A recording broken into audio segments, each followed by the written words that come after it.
Bonjour à toutes et à tous. Alors, on ne va pas se mentir, vous l'avez tous vu, ChatGPT 5, c'est probablement l'une des sorties d'IA les plus controversées de ces derniers mois. Nous avons d'un côté ceux qui trouvent ce modèle franchement décevant et de l'autre ceux qui estiment que c'est une avancée. Dans cette vidéo, j'aimerais revenir avec vous sur cette controverse, car vous savez qu'ici on n'invente pas la réalité. Non, on reste factuel et j'ai commencé à voir vos retours, alors il faut qu'on en parle. Nous allons voir ce qu'il s'est vraiment passé avec ce modèle et pourquoi une telle controverse a eu lieu. Il y a des éléments essentiels qu'il faut que nous comprenions pour savoir utiliser ce modèle-là. Bien sûr, si vous n'avez pas trop suivi les forums, Reddit, Twitter ou d'autres, et que vous étiez un peu déconnecté ces derniers temps, il faut savoir qu'une grande partie de la communauté a tout simplement été, très déçue par ChatGPT 5. Il suffit de regarder le flux des commentaires de n'importe quel post d'OpenAI ou de Sam Altman pour voir que les gens ne sont pas contents du tout. Donc ces commentaires-là, ce ne sont pas des cas isolés ou des exemples pris au hasard pour illustrer mon propos. En fait, il y en a des dizaines, des centaines, voire des milliers. Une grande partie des retours des gens évoque une grande déception et ce ressenti revient en boucle. Pour la faire courte, ils disent que les réponses de ChatGPT 5 sont plus courtes, qu'elles sont plus froides et parfois même plus agaçantes, et qu'il y a surtout beaucoup moins de liberté dans les prompts. En fait, ChatGPT 5 semble avoir moins de personnalité. Et encore une fois, ça, ce ne sont pas des ressentis uniques, je le répète, il suffit de parcourir les commentaires sur Reddit, sur Twitter, sur YouTube même. C'est une tendance qui revient très clairement, donc c'est de là que vient la controverse. Alors oui, c'est tout à fait vrai, mais non, je ne dis pas du tout que ce modèle c'est la révolution qu'on attendait tous. En fait, tout simplement, on le voit. Et vous me connaissez, ce n'est pas parce que je travaille dans le domaine de l'IA que je défends ou que j'attaque OpenAI. Je ne suis ni un fanboy, ni un hater de OpenAI. Mon but, c'est vraiment de rester le plus objectif possible et de trouver tout simplement le meilleur modèle à tester pour mes cas d'utilisation. Point, pas plus. Et perso, j'utilise tous les modèles disponibles aujourd'hui. Claude 4.1 pour le codage, un peu GPT-5 aussi quand même pour le codage, Grok 4 pour les infos, pour un peu de rédaction, Gemini et GPT pour les recherches avancées, et beaucoup ChatGPT 4 Nano pour automatiser les entreprises, donc avec N8N, etc. Voilà, mais ici, soyons honnêtes, OpenAI a sa part de responsabilité.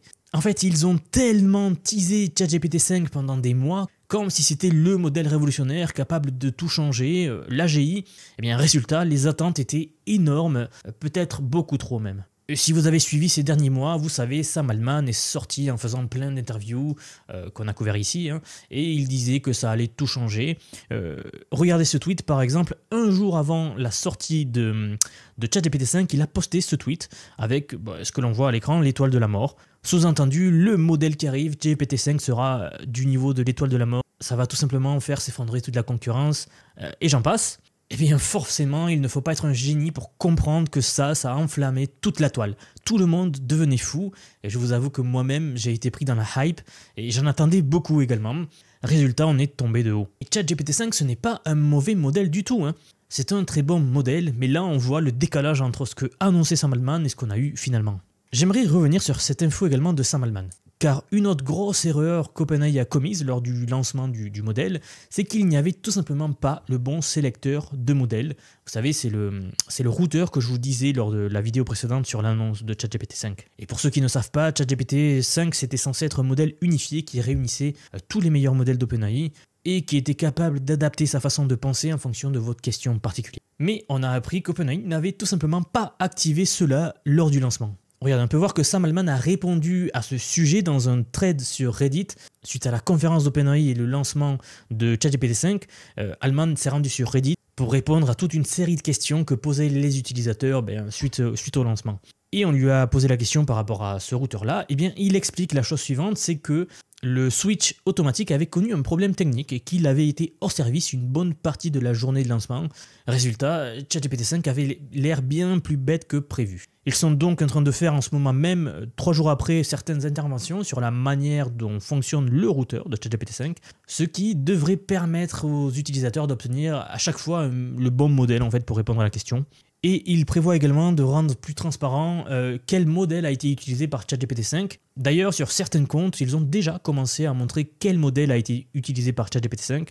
Très intéressant d'avoir plus de transparence. En fait, ce qu'ils ont essayé de faire de manière réaliste, c'était d'augmenter l'intelligence du modèle pour tout le monde, vous savez, le modèle gratuit, sans exception, et ils ont donc rejeté tous les anciens modèles gratuits en arrière-plan, pour pouvoir donner à la plupart des utilisateurs gratuits un meilleur accès à ChatGPT 5 en espérant que, puisqu'ils étaient plus intelligents, les utilisateurs se diraient « Ah, ChatGPT 5 est vraiment plus performant ». Sauf que premier problème, le routeur n'a pas fonctionné, et deuxième problème, les gens n'aiment pas la façon dont s'exprime ChatGPT 5. Donc ce que les gens ont vraiment eu, ce n'est pas un modèle plus bête, parce que en réalité, le modèle reste quand même plus intelligent que les précédents, mais comme il manquait de personnalité, beaucoup de gens ne l'ont tout simplement pas aimé. C'est ce qui s'est passé. Et ça, les gens ont très vite compris ce qu'il s'est passé. Regardez cet utilisateur qui dit la chose suivante. On a très vite compris qu'OpenAI avait supprimé tous leurs modèles puissants et coûteux et qu'ils l'avaient remplacé par un routeur automatique qui privilégiait donc l'optimisation des coûts, ce que je viens de vous expliquer. Donc très clairement, OpenAI s'est mis dans une position très difficile. D'ailleurs, j'ai vraiment envie de le tester, de pousser le modèle à son maximum pour vraiment voir ce qu'il vaut, surtout comparé à d'autres modèles. Et c'est pour ça que je suis en train de préparer une vidéo de test très poussée où on va voir ce que vaut vraiment ChatGPT 5 et le comparer à tous les autres modèles, ce qui se fait aujourd'hui de mieux, pour que vous puissiez, vous, avoir la vue d'ensemble. Et je pense que je la publierai certainement demain. Alors j'aimerais aborder avec vous ce que je pense qui a été le vrai problème ici. Je pense que c'est beaucoup plus subtil qu'il n'y paraît. Voici un article de Business Insider sur lequel je suis tombé et qui, à mon avis, résume parfaitement la situation. Donc le titre dit la chose suivante. Sam Altman déclare que certains utilisateurs veulent que ChatGPT soit un yes man parce qu'ils n'ont jamais eu personne pour les soutenir auparavant. Oui, c'est vraiment quelque chose qu'a déclaré Sam Altman. Dans cet article, en fait, on peut voir qu'il explique ce qu'il se passe. Et c'est que d'après lui, les gens apprécient les anciennes versions de ChatGPT parce qu'elles jouaient ce rôle-là, qu'elles étaient plus humaines, et que la nouvelle version n'est plus autant un yes man. Un yes man, si vous n'êtes pas familier avec le terme, c'est le fait que l'IA ou quelqu'un, une autre personne, ne vous contredise presque pas ou qu'elle aille toujours dans votre sens. Quand vous dites quelque chose, elle vous dit oui, toujours oui. Et une chose très intéressante qu'il nous dit dans cette interview, c'est qu'en avril dernier, en fait, ils avaient fait une mise à jour à ChatGPT 4o, pour le coup, qui le rendait exagérément flatteur, toujours d'accord avec vous, parfois même décrit comme obséquieux, et c'est quelque chose que nous avons déjà eu l'occasion d'aborder. Effectivement, ChatGPT vous suivait tout le temps, c'est-à-dire quoi que vous disiez, il était d'accord avec vous. Littéralement, le modèle était programmé pour être d'accord avec pratiquement tout ce que vous disiez. Si vous commenciez à partir dans des idées un peu douteuses ou bancales, eh bien le modèle répondait quand même « Oui, vous êtes sur la bonne voie, c'est génial, etc. etc. » Et donc avec GPT-5, il nous dit qu'ils ont supprimé cette mise à jour entièrement. Et a priori, d'après lui, c'est là où ça casse. Bon, personnellement, je trouve que c'est une bonne chose, pour être honnête avec vous, car ce que j'attends d'un modèle avant tout, c'est de me rendre plus productif. Sauf que si à chaque fois que je fais quelque chose, il me dit que je suis sur la bonne voie, même si celle-ci est mauvaise, c'est contraire à ce que je veux.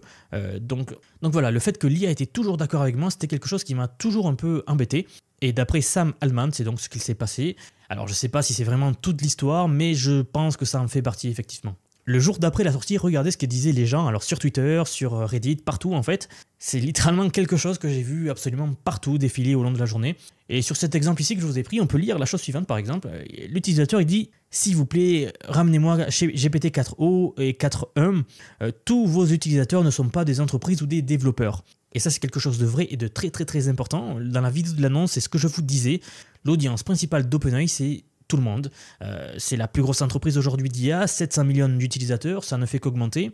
Donc vous qui regardez cette vidéo, ou qui me suivez sur Twitter, ou qui êtes développeur en fait, sachez que vous êtes quand même bien en avance en termes d'IA. La plupart des gens aujourd'hui, vous allez les voir et vous leur dites pour vous c'est quoi l'IA, ils vont vous dire eh bien c'est ChatGPT, non? Alors qu'en fait il y a plein d'autres modèles, etc. Mais tout ça, pour la plupart des gens, ils ne le savent pas. Donc ça, c'est un point très important à comprendre. Oui, tous les utilisateurs de ChatGPT ne sont pas ni des entreprises ni des développeurs. Et souvent, les retours ont été négatifs en disant « oui, il ne sait pas bien coder, etc. » Mais en fait, le vrai problème, c'est que la plupart des gens n'aimaient pas tout simplement la façon de parler de ChatGPT 5, ce qui n'avait rien à voir avec ses capacités, bien sûr. Si on continue, il dit la chose suivante « Ces modèles incroyables étaient amicaux, soutenants et de véritables compagnons du quotidien. Je n'arrive pas à croire que vous les ayez tout simplement retirés. » Alors oui, c'est vrai que les anciens modèles étaient plus agréables à utiliser, mais vous savez quoi, suite à ça, suite au backlash qu'a reçu OpenAI, eh bien, ils ont activé à nouveau 4o. Oui, vous avez bien entendu, la pression était telle qu'ils l'ont réactivé, donc regardez, là je suis sur mon interface ChatGPT, si je vais ici et que je regarde Legacy Models, eh bien, on peut retrouver GPT-4o. Et si vous ne l'avez pas, il faut l'activer dans les paramètres, donc quand vous allez dans les paramètres, il faut cocher ici, afficher les anciens modèles, et vous pourrez maintenant utiliser à nouveau GPT-4o. C'est pour vous dire à quel point GPT-5 a été mal reçu. Donc oui, cette IA-là qui vient de sortir, elle va devoir évoluer très clairement, hein, c'est certain. Dernier point, ce qui est fou dans tout cela, c'est que si l'on regarde du côté de Polymarket, on peut voir que les pronostics sont en train de se retourner contre OpenAI. Et rapidement, pour ceux qui ne connaissent pas Polymarket, c'est une plateforme en fait où l'on peut visualiser ce que les gens pensent du marché sur différents sujets. Et là, on voit un truc de fou. Juste après la sortie de GPT-5, regardez donc sur la question, pour vous, quel est le meilleur modèle d'ici fin août? Avant la sortie, la plupart des gens pariaient sur OpenAI. Maintenant, on voit que l'avantage est repassé du côté de Google. Même pire, en fait, OpenAI a chuté drastiquement. C'est une chute libre pour atteindre seulement, vous le voyez, 14% de confiance suite à la sortie de ce modèle. Et donc, pour moi, il est assez clair que le lancement de GPT-5 a été un échec dans l'ensemble. Surtout quand on considère le niveau de hype qu'il y avait autour, la tension qu'ils ont fait monter en annonçant que ça serait la révolution, car c'est ça en fait le plus gros problème. Le modèle ChatGPT 5, ce n'est pas un mauvais modèle, loin de là, je le répète, il fait des choses que n'arrivait pas à faire 4 ans avant, mais sinon, pour être honnête avec vous, c'est un bon modèle, sauf peut-être pour la programmation, où effectivement Claude 4.1 est quand même supérieur, mais pour les tâches quotidiennes, franchement, j'ai noté une amélioration. Bien sûr, il faut lui parler différemment à ce qu'on avait l'habitude. Oui, OpenAI a fait trop de marketing et a trop monté les attentes sur ce qu'était vraiment ce modèle-là. Je le répète, à écouter Sam Altman, l'AGI était là. Hein. Donc c'est pour ça, je suis curieux de voir comment Altman va faire maintenant, car pour les prochaines annonces, en fait, forcément, il sera beaucoup moins pris au sérieux. Et donc c'est un gros coup dur pour lui et pour l'entreprise en général. Dites-moi ce que vous en pensez, sachant les attaques qu'avait reçues OpenAI dernièrement de la part de Zuckerberg, de Elon Musk, et la semaine prochaine, très possiblement de Google, qui va sortir Gemini. Donc il est dans une forte impasse. Encore une fois, là, on a vu la réaction de toute l'industrie, des utilisateurs, mais j'ai vraiment envie de pousser le modèle à son maximum pour vraiment voir ce qu'il vaut, surtout comparé à d'autres modèles. Hein. Oui, je veux le mettre à l'épreuve, c'est pour ça que je suis en train de préparer une vidéo de test très poussée où on va voir ce que vaut vraiment ChatGPT 5 et comprendre quel modèle utiliser aujourd'hui pour quelle tâche. Tout simplement pour que vous puissiez savoir et décider ce qui vous convient le mieux, car vous le savez, chaque IA a ses forces et ses faiblesses. Certaines IA sont meilleures pour certaines tâches que d'autres et vice versa. Donc si cela vous intéresse, restez bien à l'écoute, abonnez-vous pour ne pas louper cela, je pense la sortir demain matin 8h.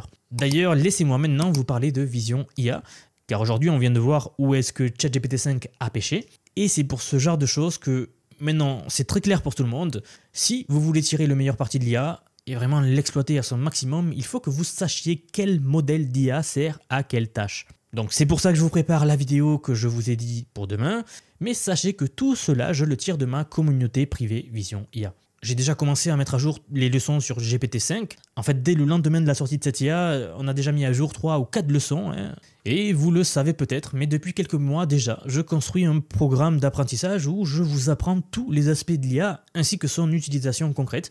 On y voit non seulement des modèles comme ChatGPT qu'on a vu aujourd'hui, mais aussi tous les autres, Claude, Grok, Gemini, ainsi que toutes les autres IA qui servent à faire des images IA, des vidéos par IA, de la musique, des voix, du vibe coding et le tout dernier ajout majeur de la formation, l'automatisation IA avec N8N. Vous êtes déjà plus de 3500 à m'avoir fait confiance et c'est pour cela que je continue à mettre à jour très régulièrement cette formation avec les meilleures techniques pour qu'elle soit toujours à jour. Et bien sûr, pas besoin d'être développeur, pas besoin d'avoir un profil technique. Je rends l'IA abordable pour tout le monde. Si tout cela vous intéresse, vous trouverez les liens en dessous de cette vidéo, donc soit en description sous la vidéo, soit en commentaire épinglé sous la vidéo. En tout cas, moi je serai très heureux de vous accueillir dans le programme. Merci d'avoir regardé cette vidéo, n'hésitez pas à vous abonner, à liker, à la partager à vos proches, et je vous retrouve très vite dans la prochaine, c'est-à-dire demain avec le deep dive très concret de ChatGPT 5. À bientôt.